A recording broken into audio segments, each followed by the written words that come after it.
Hello, my name is Layla Andrews and welcome to my weekly analysis for the week commencing the 15th of October 2017. Today I'm going to be looking at dollar yen and Aussie dollar, and as always I like to start on the monthly chart, and just to give you a bit of a recap, we're going to go through some of the context of where we actually sit on the higher time frame so that we can take a closer look at the lower time frames and get a read on the detail of that particular move that I envisage on the monthly and weekly and to some extent daily charts. Okay, so where we are at the moment is a pretty powerful momentum move. I have said this before, but this is still an active context, if you like, i.e. what I mean by active context is that what is happening here does bear some relationship to this particular move. So in that respect, I am looking at this more in a case of this is an up move that had lots of momentum. It's a very steep move that has had a pullback, which on closer inspection, certainly when we look at the weekly charts, we can see that this is a very cyclical, not very decisive looking market for the recent period after it had pushed through with a great deal of momentum. This market is something that at the moment I would describe as not really being entirely sure where it wants to go. However, if we want to look at it as an overview, my idea for this is that this is a momentum move followed by a pullback, followed by an attempt to continue what this move was actually about. So the best way to look at this is on the weekly chart, but I just want to also remind you of the price action that we're actually dealing with at the moment, which is this bar here. This is September's bar. So I'm just going to make this a little bit bigger.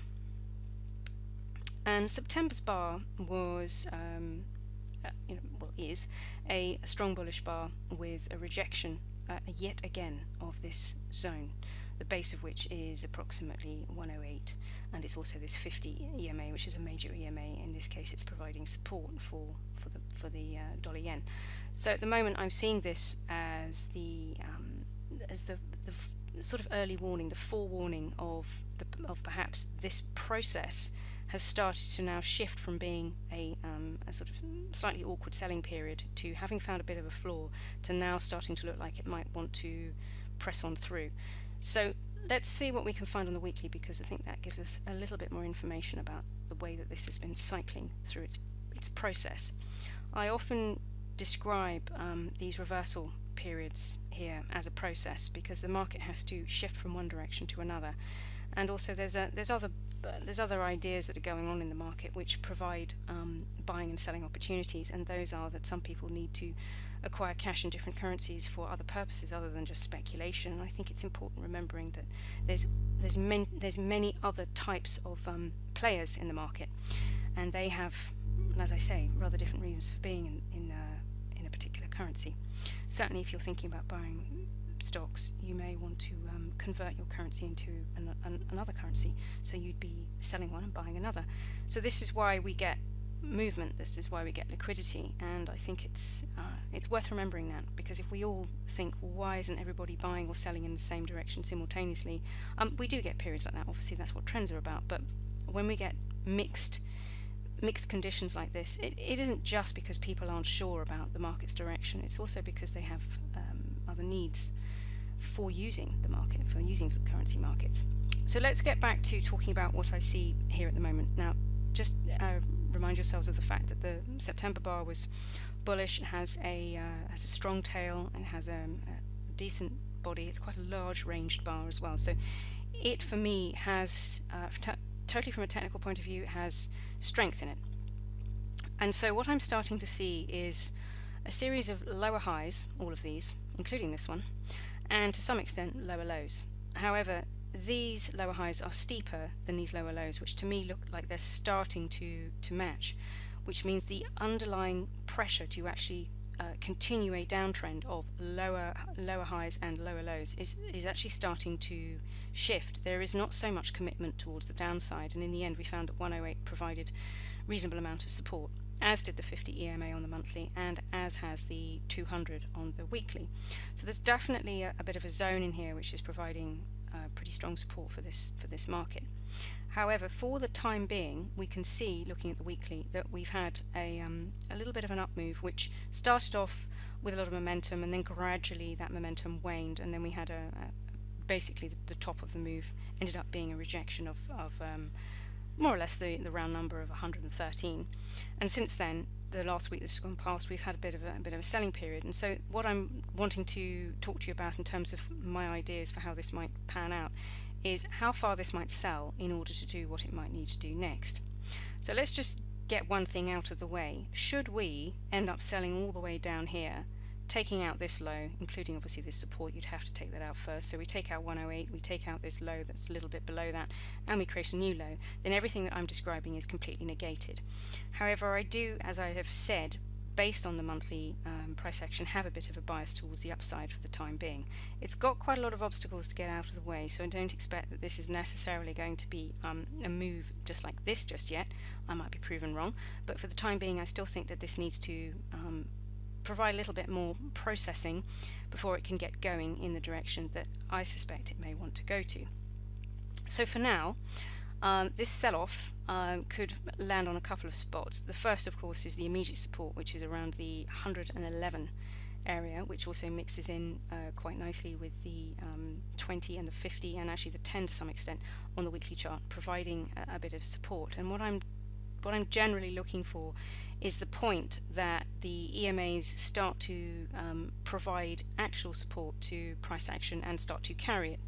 This may not necessarily be that time yet. What we may need to see happen, and this is where I want to talk to you about what I see, is we may need to have a sell-off period. Obviously I'm going to describe which part, but a sell-off period that provides a higher low, and then the market starts to move on through to the opposite side and takes out this high first. So if we get price action that is able to take out this high, then we actually have a to some extent a violation of what this was, which was a downtrend, which is made of a high followed by lower highs and to some extent lower lows. Even though they're quite shallow, this is definitely a lower low than this one. So if we have a high here that creates a higher low and then a higher high, we have a change of direction, and that's what I'm looking for. So I want to see this market find support in one of two areas. The first is, as I say, 111. The next I'm approximating to be about 110, and interestingly enough, that would also provide us with approximately a 50% full pullback on a fib. I can measure that out for you if you like. I have already checked that, but this would be what we might be looking at. It's a bit of a rough. Sometimes it's more about the fib level and sometimes it's more about the price level. So 50% just sits slightly above, sits at 110.38. Depending on what time frame you're on, that might seem like quite a few pips, and it actually is. But what I would possibly imagine happening is that if we do break through support at 111, we also could push through the 50% and actually come into contact with the 110 but end up closing above the 50% fib level. That's one way in which this could work. But ideally I am looking for a higher low somewhere in this market in order to give us the first sign of a change of direction. The price action on the monthly is giving me the bias, but I need to see this proven. So we have to have a violation of this particular process. There is possibly some argument for saying that we could move back all the way down to the 200, retest that and find support.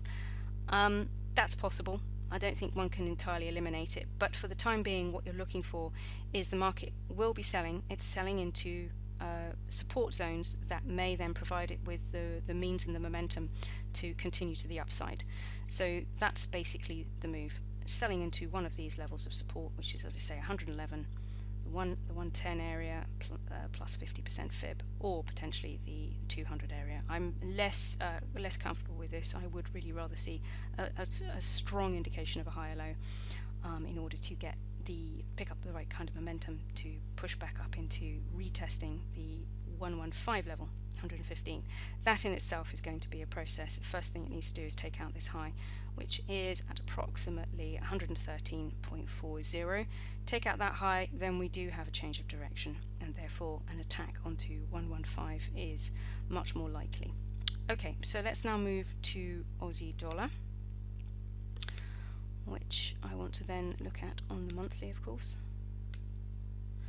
So with Aussie dollar, we've been cycling up quite nicely in terms of higher lows. However, there was a long period of time where we got caught underneath a strong support level, which price has now pulled back into, and this is why it's important. Because it presented such a powerful resistance level, we had to expect it to present a degree of support. This support is actually a zone. For a round number, it is for me 0.77. As I always say, I've spoken about that many times, but there was also an additional support layer at 0.7740, which is basically where price has pulled into, which also connected it with the 10 EMA on the monthly. Now don't forget, of course, that this is a bar that's in the middle of being built, so this could look like anything by the end of October.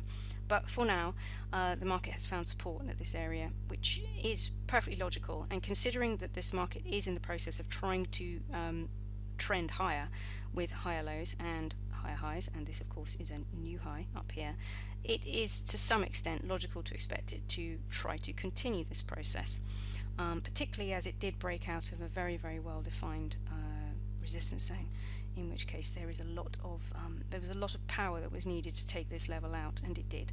So there's still some strong residual buying in this market, so we want to see whether it's actually got enough push in it to actually take out what is a major obstacle. So let's talk about the major obstacle that's ahead of it. We do have the key level at 0.8, both psychological, because it's then moving into the next layer of numbers, if you like. We've moved out of the 7s, we would move into the 8s. Even though the market has actually been slightly past 0.81, we've ended up closing on the monthly below that, so for me 0.8 is still a very powerful line in the sand.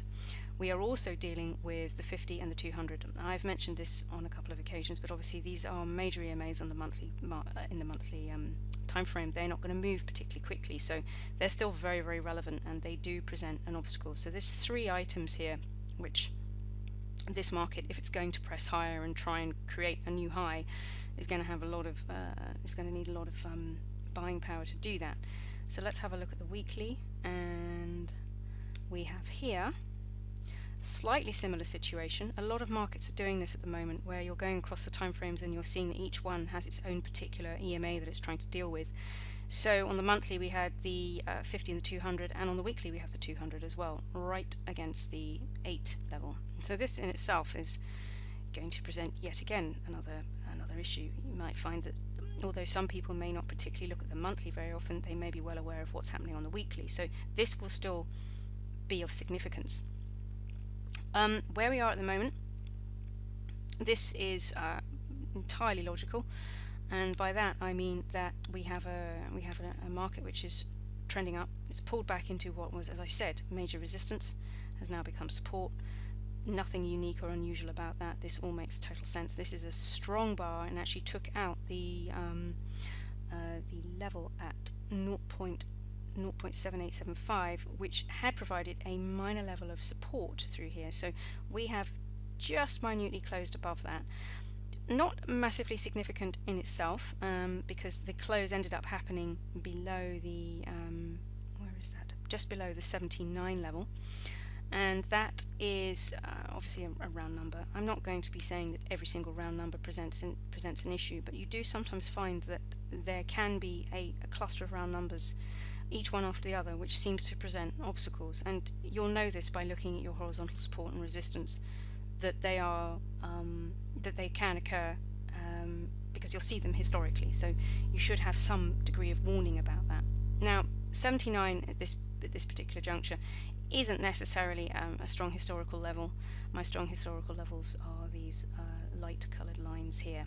So for the time being, this was mostly about a fairly recent level of support that isn't necessarily about being a sort of brick wall type of resistance / support. It was more about the fact that if this was going to sell off, bounce from here, then this would be a possible area that the market would pull back into, and it's more or less done that.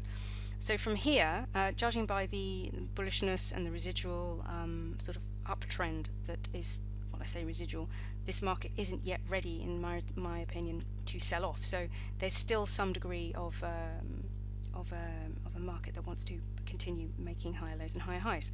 So this is a bullish end to the week for Aussie, and I do see that it might well want to make another attack of the 200 and very likely the 8 level. Now it's all going to be about what the market does at this point.